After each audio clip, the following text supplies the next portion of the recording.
كنتم خير أمة أخرجت للناس تأمرون بالمعروف وتنهون عن المنكر وتؤمنون بالله ولو آمن أهل الكتاب لكان خيرا لهم منهم المؤمنون وأكثرهم الفاسقون. لکھا ہے ہیڈنگ میں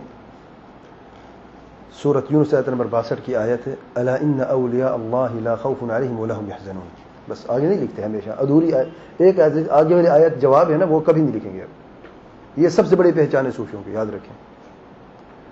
بات مکمل کبھی نہیں کریں گے, ادھوری بات کو لیں گے. جو ان کو پسند ہے قرآن مجید اور حدیث وہی لیں گے, پوری کبھی نہیں کریں گے. دوسری آیت اس سے جڑی ہوئی ہے. اللہ تعالیٰ فرماتے ہیں الا ان اولیاء اللہ لا خوف علیہم ولا هم يحزنون الذین آمنوا وكانوا يتقون. کون ہے اللہ کے ولی ہیں؟ کون؟ اللہ خود فرماتے ہیں جو لوگ ایمان لائے اور تقوی اختیار کیا. جانتے کیوں نہیں آگے لکھتے؟ کیونکہ صوفیوں کے نزدیک اللہ کا ولی ہر مومن متقی نہیں ہے, بلکہ مادر ذات ولی ہوتا ہے, ماں کے پیٹ کے اندر ہی ولی ہوتا ہے. تو ایمان تقوی سے اس کو تعلق ہی نہیں ہے. اچھا, سب سے پہلے غلطی تو یہاں پہ ہے. پھر آگے لکھتے ہیں کیا اللہ تعالیٰ کے انبیاء اور اولیاء مدد نہیں کر سکتے؟ سوال ہے. اچھا, آگے لکھتے ہیں اللہ تعالیٰ کی عطا سے جواب اللہ تعالیٰ کے نبی بھی مشکل کشا ہے. پھر اللہ تعالیٰ کے عطا سے نبی بھی گنج بخش ہیں, اولیاء بھی دستگیر ہیں, نبی کی قمیض بھی شفا دینے والی ہے, نبی صلی اللہ علیہ وسلم بھی داتا ہیں, جبرائیل علیہ السلام بھی اولاد دینے والے ہیں. پھر آیات کوٹ کی ہیں. پھر درمیان میں حدیث ہے, لکھتے ہیں سرور قرآن صلی اللہ علیہ وسلم کا ارشاد ہے امت مصطفیٰ صلی اللہ علیہ وسلم شرک نہیں کر سکتی. اگلی روایت میں لکھتے ہیں اللہ کی قسم بے شک مجھے آپ کے بعد تم پر شرک کا کوئی خوف نہیں. بخاری شریف. پھر لکھتے ہیں مندرجہ بالا آیات کریمہ اور حدیث نبی صلی اللہ علیہ وسلم سے یہ حقیقت واضح ہو گئی کہ اللہ تعالیٰ کی عطا سے اس کے انبیاء اور اولیاء مشکل کشا بھی ہیں, داتا و دستگیر بھی ہیں اور گنج بخش بھی ہیں. بس یہ جواب ہے. پہلی بات تو یہ ہے کہ یہ جو فتنہ ہے نا, کہ بلکہ سوچ فتنہ اس لیے کہ ہے فتنہ یہ کہ اللہ تعالیٰ کے سوا کوئی مدد کر سکتا ہے یا نہیں.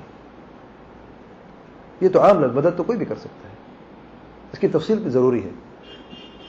میں اگر تکلیف میں ہوں, جو میں یہ کہ تو یہ میری مدد کرو, مجھے اسپتال میں لے کے جاؤ, اور آپ کر سکتے میرے سامنے ہیں, تو اس کا کس نے منع کیا ہے؟ یہ تو جائز ہے, بلکہ مستحب عمل ہے. اللہ تعالیٰ فرماتے ہیں تعاونوا علی البر والتقوی, ایک دوسرے کی مدد کرو اچھے کاموں میں. آپ کو کوئی تکلیف ہے میں آپ کی مدد کرتا ہوں, آپ کو چیز کی ضرورت ہے میں آپ کی مدد کرتا ہوں, اس کا تو کسی نے کبھی منع بھی نہیں کیا. لیکن وہ کام جس پر صرف اللہ تعالیٰ ہی قادر ہے, اللہ تعالیٰ کے سوا وہ کام کوئی کر ہی نہیں سکتا. اولاد دینا, رزق دینا, مشکل کشائی, حاجت روی اللہ تعالیٰ کا حق ہے. اللہ تعالیٰ کے سوا اللہ تعالیٰ کسی مخلوق کو بھی نہیں عطا فرمائے. اس لیے کہتے ہیں اللہ تعالیٰ کا حق ہے, یہ خاص اللہ تعالیٰ کے لیے ہے, خاصیت ہے. تو پھر انسان نے سوچا کہا کہ جو بعض ایسی چیزیں جو اللہ کے لیے خاص ہیں وہ کوئی مخلوق بھی کر سکتا ہے. یعنی سوچ ہی, یہ بیہودہ سوچ ہی کافی ہے. انسان نے سوچا کیسے؟ سوچنے والے نے سوچ لیا. ایک تعجب کی بات یہ ہے. پھر ماننے والے نے مانا کیوں؟ اب دلیل کو چھوڑیں, آپ صرف میں سوچ کی بات کر رہا ہوں. اس سے پہلے کہ آپ کے سامنے 10 آیتیں بھی پیش کرتے, جو کچھ رزق اللہ تعالیٰ دیتا ہے, اولاد اللہ تعالیٰ دیتا ہے, یہ مخلوق بیچارہ کہاں دیتا ہے؟ اس کو تو اپنی اولاد نہیں ہے, یہ ایک دوسروں کو کیسے دے سکتا ہے؟ زندگی ساری یہ پریشانی میں سے گزاری ہے, دوسروں کو خوشی کیسے دے سکتا ہے یہ؟ کیونکہ قاعدہ فاقد شیء لا یعطی, جو خود محتاج دوسرے کے لیے حاجت روا کیسے ہو سکتا ہے؟ لیکن کہنے والے نے کہہ دیا. یہ عجب بات ہے. اس سے بڑھ کر عجب بات یہ ہے کہ ماننے والے نے بھی مان لیا. دیکھیں ماننے والے جو ہے پتلی عجیب غریب لوگ ہوتے ہیں. 6 صدی ہجری میں, یعنی آپ صلی اللہ علیہ وسلم کی وفات کے 600 سال کے بعد انڈیا میں ایک شخص اٹھا, اس نے کہا میں صحابی ہوں. غور کریں اس کو, میں صحابی ہوں. رتن کے نام سے معروف ہے, مہدی رتن. رتن الہندی، رتن صاحب نے کہا میں صحابی ہوں. عجب بات یہ نہیں کہ اس نے کہا میں صحابی ہوں، عجب بات یہ ہے کہ اس کے بھی پیروکار ہیں بہت سارے اس زمانے میں، اور وہ بھی صحابی کہنا شروع کر دیا اس کو، یہ بھی صحابی ہے، اور براہ حدیث سنانا شروع کر دی. انا للہ و انا الیہ راجعون. لوگوں کے عقل کو کیا ہو گیا؟ ہر بات ماننے والی ہوتی ہے کیا؟ اور دو نے مانے، تیسرے کہتی ہے دونوں نے مانا ہے تو پھر میں کیوں نہ مانوں؟ دیکھیں نا تقلید اس طریقے سے ہوتی ہے، یار یہ دو داڑھی والے ہیں، میری داڑھی بھی نہیں ہے، انہوں نے مانا تو میں کیوں نہ مانوں، میں بھی مان لیتا ہوں. پھر جو دلائل ہیں ذرا ان پہ غور کریں، واللہ شرم آتی ہے. اور لکھنے والے نے تو لکھ دیا، میں قسم کھا رہا ہوں، جو جس نے بھی یہ لکھا ہے واللہ وہ ایک ایک لفظ کا جواب دے قیامت کے دن. ہم یہاں اپنے دروس میں ہمیشہ یہ کہتے اللہ تعالیٰ سے مانگو، اللہ تعالیٰ کے سوا تمہارا کوئی نہیں ہے، تمہارا مشکل کشا بھی وہی ہے، تمہارا حاجت روا بھی وہی ہے، دستگیر بھی وہی ہے، داتا بھی وہی. اللہ تعالیٰ کے سوا تمہارا کوئی ہے نہیں جس کی طرف تم رجوع کرو. جب بھی پکارو اللہ تعالیٰ کو پکارو، جب بھی مدد مانگو اللہ تعالیٰ سے مدد مانگو. یہ تعلیم پیارے پیغمبر صلی اللہ علیہ وسلم صحابہ کرام کو بچپن سے دی. ترمذی کی روایت معروف ہے، نبی اکرم صلی اللہ علیہ وسلم فرماتے ہیں سر عبداللہ بن عباس، یا غلام انی اعلمک کلمات، اے پیارے بچے میری بات سنیں، میں تمہیں کچھ سکھانا چاہتا ہوں. احفظ اللہ یحفظک، اللہ تعالیٰ کی دین کی حفاظت کرو، اللہ تعالیٰ تمہاری حفاظت کرے گا. احفظ اللہ تجدہ تجاہک، اللہ تعالیٰ دین کی حفاظت کرو، تم اللہ تعالیٰ کو اپنے ساتھ پاؤ گے. اللہ تعالیٰ تمہارے ساتھ تب ہوگا جب تم دین کے محافظ بنو گے. جنگل میں بھٹکو گے نہیں، جنگلوں میں نہیں بھٹکو گے، جب دین کی حفاظت کرو گے. جنگلوں میں بھٹکنا، غاروں میں بھٹکنا، نہ تو یہ لوگ نماز پڑھتے ہیں باجماعت، یہ کرتے کیا جنگلوں میں؟ حقیقت کی تلاش. کون سی حقیقت ملتی ہے جنگلوں میں، غاروں میں، سوائے شیطانوں کے جنوں کے؟ کیا ملتا ہے؟ احفظ اللہ یحفظک، اللہ تعالیٰ کی دین کی حفاظت کرو، اللہ تعالیٰ تمہاری حفاظت کرے گا، تمہارا ساتھ دے گا. اذا سألت فاسأل اللہ واذا استعنت فاستعن باللہ، جب بھی سوال کرو اللہ تعالیٰ سے سوال کرو، جب بھی مدد مانگو اللہ تعالیٰ سے مدد مانگو. ایک چھوٹے سے بچے کو تعلیم دی جا رہی ہے، اور یہ ظالم آتے ہیں کہتے ہیں اللہ تعالیٰ کے سوا انبیاء بھی اور اولیاء بھی دستگیر ہیں، وہ داتا ہیں، رازق ہیں، مشکل کچھ حاجت روا ہے. شرم نہیں آتی ایسے لوگوں کو؟ کیا لوگ مرنے والے نہیں ہیں؟ کیا جواب نہیں دیں گے اللہ تعالیٰ کو؟ کہیں پر پیارے پیغمبر صلی اللہ علیہ وسلم نے فرمایا کسی صحابی کو بھی کہ انبیاء بھی، اولیاء بھی، فرشتے بھی اللہ تعالیٰ کی عطا سے خالق ہیں، مالک ہیں، دستگیر ہے، داتا ہے، رازق ہے. اللہ کے لیے اپنے عقلیں استعمال کرو. کیا دلوں پہ اتنی بڑے پردے آ چکے ہیں کہ تمہیں سمجھ نہیں آتی ہے بات کی؟ ایک حدیث تو دکھا دو نا. حدیث میں نے آپ کو ایک سنائی، آپ مجھے ایک سنا کے دکھاؤ. اللہ کی قسم کوئی نہیں ملے گی آپ کو، میں قسم کھا رہا ہوں. نبی کریم صلی اللہ علیہ وسلم کے زمانے میں آپ سے پہلے انبیاء تھے. ابراہیم علیہ السلام خلیل اللہ، آدم علیہ السلام ابو الانبیاء ہیں، پورے بشریت کے والد ہیں. نوح علیہ السلام نے 950 سال دعوت تبلیغ کی، توحید کی دعوت دی. کبھی بھی پیارے پیغمبر صلی اللہ علیہ وسلم مشکل وقت میں کسی کا واسطہ دیا کسی نبی کا؟ کبھی بھی پیارے پیغمبر صلی اللہ علیہ وسلم کسی نبی کو پکارا؟ کہتے ہیں شان نبوت میں گستاخ ہے. ٹھیک ہے آپ صلی اللہ علیہ وسلم کی بات نہیں کرتے، اللہ کے نبی ہیں. کبھی صحابہ نے پکارا؟ کیوں؟ قحط آتے سے عمر کے زمانے میں مسجد نبوی میں، مدینہ کے شہر میں مسجد نبوی میں بیٹھ کر، قبر مبارک کے قریب بیٹھ کر سر عباس کو گھر سے بلاتے ہیں اور کہتے ہیں ہمارے دعا کریں. سر عمر فرماتے ہیں اللہ تعالیٰ جب آپ صلی اللہ علیہ وسلم زندہ ہوتے تھے تو ہم آپ صلی اللہ علیہ وسلم سے دعا کی گزارش کرتے تھے، آپ صلی اللہ علیہ وسلم دعا مانگتے تھے اور بارش برس جاتی تھی. آج پیارے پیغمبر صلی اللہ علیہ وسلم وفات پا چکے ہیں، ہم سر عباس کو گھر سے بلائے، اے عباس دعا کرو. سر عباس دعا کرتے ہیں، سب اکرم آمین کہتے ہیں، بارش آ جاتی ہے. ذرا غور کریں، اگر نبی کریم صلی اللہ علیہ وسلم مشکل کشا ہوتے، حاجت روا ہوتے تو سیدنا عمر بن خطاب اور اجماع صحابہ، ایک صحابی نے اجماع صحابہ کرام کا پیارے پیغمبر صلی اللہ علیہ وسلم سے براہ راست کیوں نہیں مانگا؟ کون بہتر ہے؟ سیدنا عباس بہتر یا آپ صلی اللہ علیہ وسلم بہتر ہے؟ سیدنا عباس گھر سے کیوں بلایا؟ مسجد نبوی میں کیوں آئے؟ چل کے کیوں آئے؟ وجہ کیا تھی؟ ہر صحابی پر گھر میں بیٹھ کر کیوں نہیں کہا یا رسول اللہ ہمیں مدد فرما، یا رسول ہمیں بارش عطا فرما؟ کیوں نہیں فرمایا؟ کیونکہ وہ جانتے تھے یہ شرک ہے، جائز نہیں ہے. اتنا تک بھی نہیں کہا جو میں بدعت کہتا ہوں شرک نہیں ہے کہ اللہ تعالیٰ نبی کے صدقے بارش عطا فرما. یہ تو کہہ سکتے تھے نا. اگر یہ جائز ہوتا تو میرا ایمان ہے ضرور کہتے، کیونکہ یاد رکھیں قحط سالی کی حالت میں انسان کافی کمزور ہو جاتا ہے، کافی پریشانی ہوتی ہے، لیکن یاد رکھیں دیکھیں ایمان دیکھیں کیسے تازہ ہے، ایمان میں کمی، اس لیے میں نے کہا مومن کا ایمان کبھی ٹوٹتا نہیں، چاہے رزق ہو، قحط ہو یا نہ ہو، قحط سالی ہو، کچھ بھی ہو. اس لیے اللہ تعالیٰ نے دیکھیں رزق کو ایمان سے جوڑا ہے، علم سے نہیں جوڑا.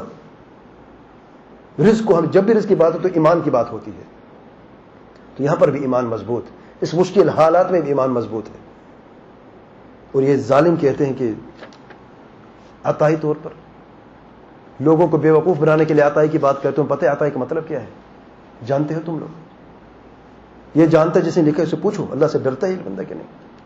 اسے بھی پتہ نہیں ہوگا، تفصیل اس کو پتہ نہیں، میں جانتا ہوں، لیکن ایک ہٹ درمی ہے، تکبر ہے، اندھی تقلید ہے. ارے یہ جو وہابی ہیں یہ اپنی دعوت میں توحید کی بات کرتے رہتے تو ہم بھی کچھ ہوشا چھوڑیں. ہمارے لوگ تو دور ہوتے جا رہے ہیں نا، یہ بریلوی سب جا رہے ہیں اور یہ اہل حدیث ہوتے جا رہے ہیں اور وہابی ہوتے جا رہے ہیں، ہمارا کیا بچے گا؟ تو کچھ تو ہم بھی کریں نا. لکھ دیا، بس بھیج دیا لوگوں کو. اللہ تعالیٰ نے جو کچھ عطا فرمایا ہے اپنے پیاروں کو وہ عطا فرمایا ہے، لیکن اللہ تعالیٰ اپنی نہ تو ربوبیت کسی کو عطا فرماتے ہیں نہ الوہیت عطا فرماتے ہیں. یہ اللہ تعالیٰ کا حق خاصیت ہے اللہ تعالیٰ کے لیے، یاد رکھیں. اور جو کچھ اللہ تعالیٰ نے عطا فرمایا ہے آپ صلی اللہ علیہ وسلم کو، میں پیار پیغمبر صلی اللہ علیہ وسلم کی بات کرتا ہوں، دوسروں کو چھوڑیں آپ. پیار پیغمبر صلی اللہ علیہ وسلم جو کچھ اللہ تعالیٰ نے عطا فرمایا ہے اللہ تعالیٰ نے بیان کیا ہے، یا تو اس لفظ سے بیان کیا ہے جو کچھ عطا فرمایا ہے، عطا کے لفظ سے یا عطا کے لفظ کے علاوہ. قرآن مجید ان اعطیناک الکوثر، عطا کوثر عطا فرمائے، دلیل ہے. ہمیں کیسے پتہ چلے گا کہ فلاں کو فلاں عطا ہوئی کہ نہیں؟ کیا راستہ ہے؟ ایک راستہ ہے، کیا ہے؟ وحی کا راستہ، دلیل کا راستہ. اس کے سوا کوئی راستہ نہیں ہے، کیونکہ اس کا تعلق غیب سے ہے. میں کہوں مجھے اللہ تعالیٰ نے فلاں سے عطا فرمائی ہے، مان لیں گے؟ بغیر دلیل کے ماننے کے لیے تیار نہیں. ہاں مجھے توفیق عطا فرمائی ہے، یہ تو حق ہے، تو اللہ سب کو توفیق عطا فرمائے. بغیر اللہ کے توفیق کے نہ تو ہم بات کر سکتے ہیں، نہ ہم چل سکتے، نہ ہمارے دل دھڑک سکتے ہیں. لیکن مشکل کشائی، حاجت روائی، شفا دینا عطا فرمایا ہے. قل ہاتوا برہانکم ان کنتم صادقین. برہان تو نہیں ملا، کچھ آیات ملی ہیں اور کچھ احادیث ملی ہیں جن میں واضح طور پر یہ لفظ ہے ہی نہیں کہ اللہ تعالیٰ نے ایسی چیز عطا فرمائی ہے، بلکہ اگر غور و فکر کریں انہی آیات پر اور حدیث پر جو صحیح حدیث ہیں تو اللہ کی قسم جواب اسی کے اندر موجود ہے، اسی آیت کے اندر، اسی حدیث کے اندر موجود ہے. اور جو کچھ اللہ تعالیٰ نے بغیر عطا کے لفظ کے وسلم کو عطا فرمایا، نبوت ہے، رسالت ہے، عظمت ہے، اللہ تعالیٰ فرمایا بغیر عطا کے لفظ کے. اب دیکھیں کہ نبی بھی مشکل کشا ہے. قرآن مجید کی آیت، اور میں حضرت عیسیٰ شفا دیتا ہوں مادرزاد اندھے اور سفید داغ والے کو، اور میں مردے جلاتا ہوں، یعنی زندہ کرتا ہوں اللہ کے حکم سے. آیت میں کیا ہے؟ اللہ کے حکم سے. اور اگر آپ اس آیت کریمہ میں یہ ہرگز نہیں کہ یہ سب کچھ میں کرتا ہوں اور اپنی مرضی سے کرتا ہوں. اللہ تعالیٰ نے ان کو معجزہ عطا فرمایا، یہ معجزہ ہے. اور معجزہ وہ چیز جو عقل کو حیران کر دیتی ہے. وہ معجزہ کیسے ہے؟ آیت کیسے ہے؟ لوگوں کی عقل تب حیران ہوئی جب انہوں نے یہ عمل کیے. تو حقیقتاً معجزہ نبی کی مرضی سے نہیں ہوتا، یاد رکھیں. اگر اللہ تعالیٰ معجزہ عطا بھی فرماتا ہے جیسے کہ اس آیت کریمہ میں ہے، تو نبی کی مرضی نہیں ہوتی کہ جسے چاہے جب چاہے اس معجزے کو نمودار کرے.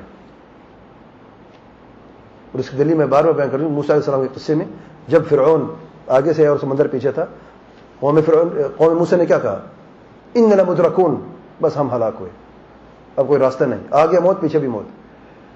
موسیٰ علیہ السلام نے کیا فرمایا؟ میرے ساتھ لاٹھی ہے، تم پریشان کیوں ہوتے ہو؟ میں معجزہ تو ہے میرے ساتھ، ابھی یہ سانپ بنی تھی، ابھی کوئی کرشمہ کارنامہ دکھائے گی نہیں. کَلَّا إِنَّ مَعِيَ رَبِّي سَيَهْدِينِ. ہرگز نہیں، تم غلط کہتے ہو، جھوٹ بولتے ہو، تم ہم ہلاک ہو گئے. غلط بات ہے یہ. میرے ساتھ میرا رب ہے جو میری رہنمائی کرے گا. اللہ تعالیٰ فوراً فرماتے ہیں کہ اے موسیٰ اس لاٹھی کو سمندر پہ مارو. چنانچہ اس لاٹھی سمندر پہ مارتے ہیں، سمندر کھل جاتا ہے، دو پہاڑوں کی طرح راستہ خشک نظر آ جاتا ہے سامنے. تو نبی تو یہ نہیں کہ میرے پاس اب میری مرضی ہوتی ہے، معجزہ میرے پاس ہے. اور یہ ظالم کہتے ہیں کہ اللہ تعالیٰ نے عطا فرمایا ہے اور پھر یہ آگے بھی عطا کرتے ہیں، کیونکہ گنج بخش اسے کہتے ہیں جو دوسروں کو بخشتا ہے. اللہ نے اسے عطا کیا ہے اور وہ آگے جا کے بخش دیتا ہے. ان للہ و انا الیہ راجعون. اور اس آیت میں اللہ کے حکم سے، اللہ کا حکم ہے اور یہ دلیل ہے. اللہ تعالیٰ نے، ہم مان لیتے ہیں اللہ تعالیٰ نے عطا فرمایا عیسیٰ علیہ السلام کو یہ معجزے، ٹھیک ہے. جس کی تم لوگ بات کرتے ہو اس کو اللہ تعالیٰ نے عطا فرمایا، مجھ کو جہاد روے کہا ہے، مجھے بتائیں. یہ تو معجزہ ہے نا، نبی تو نبی ہوتا ہے نا، ورنہ نبی اور عام لوگ میں کیا فرق ہے؟ وحی نازل ہوتے معجزہ ہوتے اس کی تائید کے لیے. تو اس بات کو عام کیسے کر دیا تم لوگوں نے؟ ایک تو خاص بات ہے یہ. اب دیکھیے اولیاء اللہ بھی دستگیر ہیں.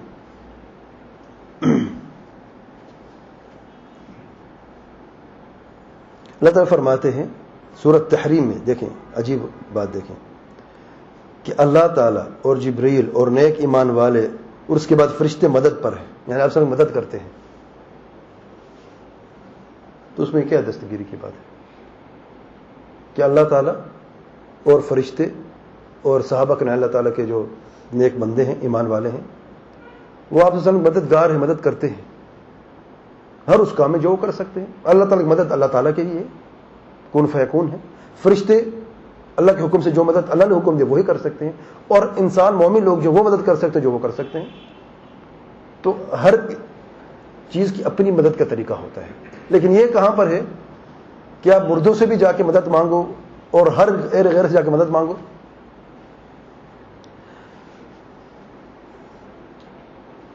پھر جبریل بھی اولاد دینے والے ہیں، ذرا غور کریں. سورۃ مریم کی آیت ہمیشہ پڑھتے ہیں کہ جبریل علیہ السلام جب اللہ کی کلمہ لے کے آیا مریم علیہ السلام کی طرف اور یہ فرمایا، دیکھیں انما انا رسول ربک لاہب لک غلاما زکیا.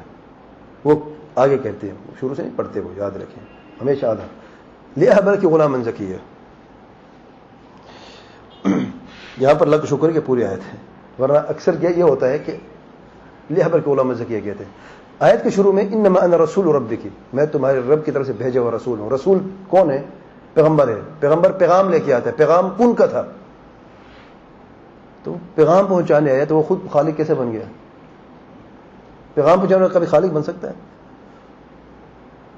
اور اگر یہاں پر تم یہ سمجھتے ہو کہ جبریل علیہ السلام نے ہی عیسیٰ علیہ السلام کو پیدا کیا، نعوذ باللہ، دیکھیں کتنی عجیب سے سوچ ہے. تو پھر سورۃ التحریم اللہ تعالیٰ فرماتے ہیں وَنَفَخْنَا فِيهِ مِن رُوحِنَا، آخری آیت میں کہ ہم نے پھونک ماری مریم علیہ السلام کے درع میں، یعنی یہ جو جیب ہوتی ہے، اور پھر بچہ ٹھہر گیا. اللہ تعالیٰ تو یہ فرماتے قرآن مجید میں کہ عیسیٰ علیہ السلام کو اللہ تعالیٰ نے کلمہ کن سے پیدا کیا ہے، اور بیچ میں پیغمبر کون تھا؟ جبریل علیہ السلام تھا. تو یہ کہاں پر ہے کہ انہوں نے خود پیدا کیا ہے؟ لِأَهَبَ لَكِ، میں تمہیں دینے آیا ہوں. اور جو رسول ہوتا ہے وہ پیغام دیتا ہے، وہ خود مالک نہیں ہوتا اس کا. بہرحال یہ لمبی بحث ہے، لیکن اللہ ہم سب پر رحم فرمائے. رہے گی بات میری امت میں شرک نہیں ہوتا، کتنی روایات کو پس پوچھ ڈال دیا جس میں واضح الفاظ آپ وسلم کے کہ شرک امت میں آئے گا. تب تک قیامت نہیں ہے کہ جب تک کہ ذوالخلیصہ کے بت کے سامنے یا ذوالخلیصہ کے بت کا طواف نہیں ہوگا، کہ عورتیں وہاں پر اپنے سریں ہلائیں گی، یعنی طواف ہوگا وہاں پہ. سبحان اللہ، اس روایت کو کیوں چھوڑ دیا؟ اور کئی ایسی روایات ہیں، قرآن مجید کی آیات ہیں، وَمَا يُؤْمِنُ أَكْثَرُهُم بِاللَّهِ إِلَّا وَهُمْ مُشْرِكُونَ، اکثر لوگ ایمان تو لاتے لیکن شرک کی حالت میں. اور کلمہ کو مشرک ہو سکتے ہیں، تاکہ اس میں 25 یا 30 کے قریب نے دلیل بیان کی ہے. جس نے دیکھنا یا سننا یا پڑھنا وہ دیکھ لے، نیٹ پہ موجود ہے عقیدہ کے دروس میں. وقت نہیں یہاں پر میں بیان کروں، لیکن یہ جو فرمان ہے آپ وسلم کا، یہ صحابہ کرام کے لیے کہ صحابہ کرام کے وقت میں شرک نہ ہوگا، یاد رکھیں. اور واقعی حق ہے، صحابہ کرام شرک نہ کرتے تھے. لیکن یہ کہاں پر ہے کہ بعد میں بھی امت میں نہیں آئے گا. ہم بات آج کی کر رہے ہیں، اس بہترین زمانے کی نہیں کر رہے. آج کے دور میں شرک ہے یا نہیں ہے، لوگوں کو بیوقوف بناتے ہیں اور کہتے ہیں شرک تو ہے.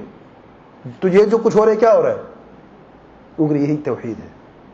دیکھیں کس طریقے سے ان ظالموں نے حق کو باطل و باطل کو حق اور توحید کو شرک کو توحید، سنت کو بدعت کو سنت کس طریقے سے پھیر دیا. اللہ ہم سب پہ رحم فرمائے. سبحان ربك رب العزة عما يصفون وسلام الحمد لله رب العالمين وصلى الله وسلم وبارك على نبينا محمد وعلى آله وصحبه أجمعين.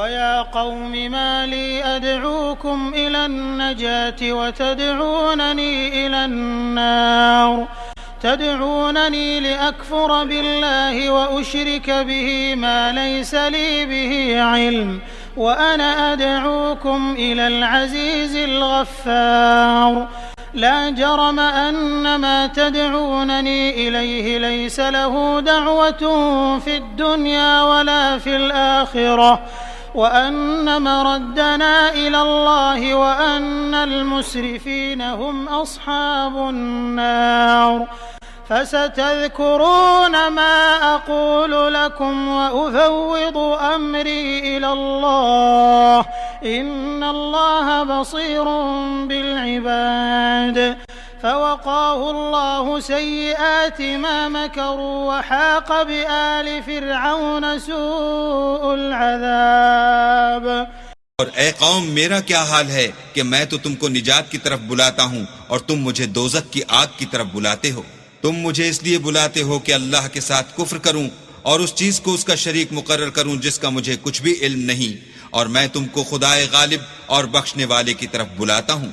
سچ تو یہ ہے کہ جس چیز کی طرف تم مجھے بلاتے ہو اس کو دنیا اور آخرت میں بلانے یعنی دعا قبول کرنے کا مقدور نہیں، اور ہم کو اللہ کی طرف لوٹنا ہے اور حد سے نکل جانے والے دوزخی ہیں.